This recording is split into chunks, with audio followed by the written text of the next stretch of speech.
नमस्कार। आज हम बीएससी सेकेंड ईयर के यूनिट फर्स्ट ऊष्मागतिकी का डिस्कस कर रहे थे। तो इसमें आगे डिस्कस करते हुए हम कार्य की अवधारणा के बारे में डिस्कस किया था लास्ट वीडियो में। तो अब हम इसी में कार्य की अवधारणा में प्रसार कार्य के बारे में डिस्कस करेंगे। प्रसार कार्य तो सामान्यतः गैसों के लिए होता है। इसको एक उदाहरण के द्वारा समझ सकते हैं कि एक बाहरहीन घर्षणहीन पिस्टन लगा हुआ गैस सिलेंडर है जिसमें गैस की निश्चित मात्रा भरी हुई है एवं गैस का दाब P है। अतः दाब P गैस पर बल लगाता है तो इस अतः पिस्टन ऊपर की ओर जाता है। अतः इस बल को संतुलित करने के लिए पिस्टन पर बाह्य बल F लगाया जाता है। यदि पिस्टन का अनुप्रस्थ काट का क्षेत्रफल A हो तो बाह्य बल बराबर दाब इंटू क्षेत्रफल होगा, जहां गैस का दाब बराबर P है। क्योंकि इस स्थिति में प्रतिरोधी दाब गैस के दाब के बराबर होता है और यदि प्रतिरोधी दाब को dP से कम कर दिया जाए तो पिस्टन dl दूरी तक ऊपर की ओर जाता है। अर्थात इस स्थिति में गैस को अपने परिवेश पर कार्य करना पड़ता है। एवं कार्य बराबर प्रतिरोध बल इंटू दूरी। चूंकि प्रतिरोध बल का मान प्रतिरोधी दाब इंटू क्षेत्रफल के बराबर होता है, अतः कार्य बराबर प्रतिरोधी दाब इंटू क्षेत्रफल इंटू दूरी, जहां प्रतिरोधी दाब का मान P माइनस dP है और क्षेत्रफल A है, दूरी dl है। अतः W बराबर minus P minus dP into A into dl। चूंकि क्षेत्रफल इंटू दूरी आयतन होती है, अतः W बराबर P minus dP into dV, जहां dV आयतन में अनंत सूक्ष्म वृद्धि है। अब dP इंटू dV के गुणनफल को नगण्य मानने पर हमें W का मान W बराबर PdV प्राप्त होता है। क्योंकि IPC के अनुसार प्रसार में कार्य का मान ऋणात्मक होता है यदि गैस का आयतन V1 से V2 कर दिया जाए तो W बराबर माइनस PdV, जिसका V1 से V2 की निश्चित सीमाओं में समाकलन किया जाता है। और जब प्रतिरोधी दाब स्थिर हो अर्थात P का मान स्थिर हो तो W बराबर माइनस P dV V1 से V2 तक समाकलन, अर्थात W बराबर minus P V2 minus V1, अर्थात W बराबर माइनस P डेल्टा V। इस स्थिति में यदि निकाय द्वारा कार्य किया जाता है तो किया गया कार्य का मान ऋणात्मक होता है और यदि निकाय पर कार्य किया जाता है तो किए गए कार्य का मान धनात्मक होता है। क्योंकि हम जानते हैं कि प्रसार में अंतिम आयतन प्रारंभिक आयतन से अधिक होता है, अतः किया गया कार्य ऋणात्मक होता है एवं संपीड़न में अंतिम आयतन प्रारंभिक आयतन से कम होता है, अतः किया गया कार्य धनात्मक होता है। सेकेंड कंडीशन में यदि प्रतिरोधी दाब को शून्य कर दिया जाए तो कार्य का मान शून्य होता है।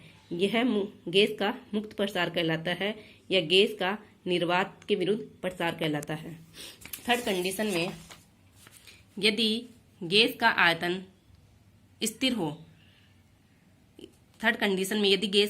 स्थिर हो तो dV में परिवर्तन 0 होगा तो W बराबर PdV, अर्थात W का मान 0 प्राप्त होगा। फिर हम डिस्कस करेंगे संपीड़न कार्य। चूंकि हम जानते हैं कि संपीड़न में परिवेश द्वारा तंत्र पर कार्य किया जाता है एवं संपीड़न में अंतिम आयतन प्रारंभिक आयतन से कम होता है, अतः समीकरण से W बराबर माइनस V1 से V2 PdV से W का मान धनात्मक प्राप्त होता है। अब हम डिस्कस करते हैं कि अधिकतम कार्य एवं उत्क्रमणीयता। चूंकि हम जानते हैं कि गैस द्वारा किया गया प्रसार कार्य प्रतिरोधी दाब पर निर्भर करता है, न कि गैस के दाब पर। यदि प्रतिरोधी दाब शून्य हो तो किया गया कार्य का मान शून्य होगा। यदि प्रतिरोधी दाब गैस के दाब के बराबर हो तो गैस का प्रसार रुक जाता है तथा आयतन परिवर्तन शून्य होता है। और यदि प्रतिरोधी दाब का मान गैस के दाब से अधिक हो तो गैस का संपीड़न होने लग जाएगा और गैस के ऊपर परिवेश कार्य करने लग जाएगा। अतः स्पष्ट है कि अधिकतम प्रसार कार्य तभी संभव है जब प्रतिरोधी दाब का मान गैस के दाब के मान से अनंत सूक्ष्म मात्रा में कम हो, अर्थात PA बराबर P माइनस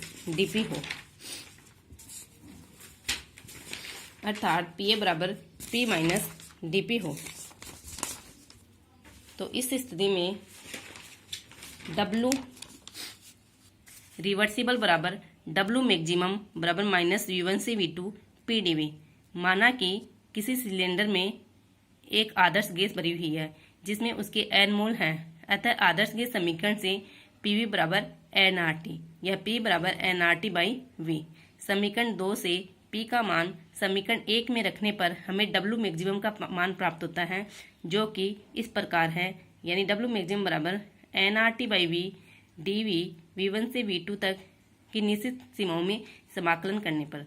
चूंकि ताप स्थिर रहता है, अतः W मैक्सिमम बराबर minus nRT dV by V का V1 से V2 की निश्चित सीमाओं में समाकलन करने पर हमें W मैक्सिमम का मान माइनस nRT ln V2 बटा V1 प्राप्त होता है। अब इसे लॉग की फॉर्म में चेंज करने पर W मैक्सिमम बराबर माइनस 2.303 nRT log V2 बटा V1 प्राप्त होता है।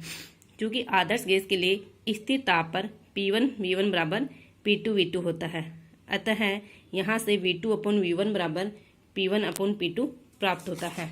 अतः हमें W मैक्सिमम दाब की फॉर्म में इस प्रकार प्राप्त होता है कि W मैक्सिमम बराबर माइनस 2.303 nRT log P1 बटा P2। चूँकि संपीड़न की अवस्था में अंतिम आयतन का मान प्रारंभिक आयतन से कम होता है, अतः गैस पर कार्य किया जाता है।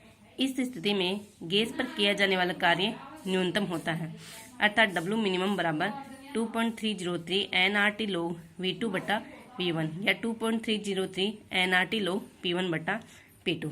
हम इसे एक उदाहरण के द्वारा स्पष्ट कर सकते हैं कि 27 डिग्री सेल्सियस ताप पर 1 मोल SO2 गैस का उत्क्रमणीय एवं समतापी अवस्था में 2.46 लीटर से 24.6 लीटर तक प्रसार होने दिया जाता है। इस प्रसार में गैस द्वारा किए गए कार्य की गणना कीजिए। क्योंकि हम जानते हैं कि उत्क्रमणीय एवं समतापी अवस्था में किया गया प्रसार कार्य W बराबर माइनस 2.303 nRT log V2 बटा V1 होता है। चूँकि क्वेश्चन में n का मान 1 दिया हुआ है, R बराबर 8.314 जूल केल्विन मोल इनवर्स होता है, V2 का मान 24.6 लीटर दिया हुआ है और V1 का मान 2.46 लीटर दिया हुआ है। तो इसमें इनके मान रखने पर हमें W का मान माइनस 5744 जूल पर मोल प्राप्त होता है। इसी प्रकार हम अगला क्वेश्चन डिस्कस करते हैं कि 25 डिग्री सेल्सियस ताप पर एक पात्र में 2 मोल आदर्श गैस है जिसका दाब 10 एटमॉस्फेयर है। यदि गैस का ताप स्थिर रखा जाए तो निम्नलिखित परिस्थितियों में गैस द्वारा किए गए कार्य की गणना कीजिए।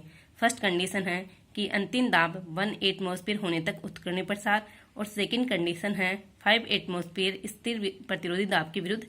तो फर्स्ट कंडीशन में चूंकि हम जानते हैं कि उत्कीर्ण समतापी प्रसार में किया गया कार्य W मैक्सिमम बराबर माइनस 2.303 nRT log P1 बटा P2 होता है। चूंकि क्वेश्चन में दिया हुआ कि n बराबर 2 मोल है, R का मान 8.314 जूल केल्विन मोल इनवर्स है, टेम्परेचर 225 डिग्री सेल्सियस दिया हुआ है जिसे केल्विन में चेंज करने पर 298 केल्विन प्राप्त होता है, P2 1 एटमॉस्फेयर है और P1 10 एटमॉस्फेयर है। तो इसका मान रखने पर हमें W का मान माइनस 14417.37 जूल पर मोल प्राप्त होता है।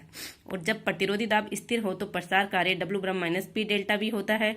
चूंकि गैस का प्रारंभिक दाब 10 एटमॉस्फेयर है जो कि 5 एटमॉस्फेयर तक घटता है, अतः फर्स्ट कंडीशन में P1 V1 बराबर nRT, जहाँ से V1 बराबर 2RT बटा 10। इसी प्रकार दूसरी कंडीशन से V2 बराबर 2RT अपॉन 5, चूँकि स्थिर दाब P2 बराबर 5 है, अतः W बराबर माइनस P डेल्टा V, तो minus P V2 minus V1।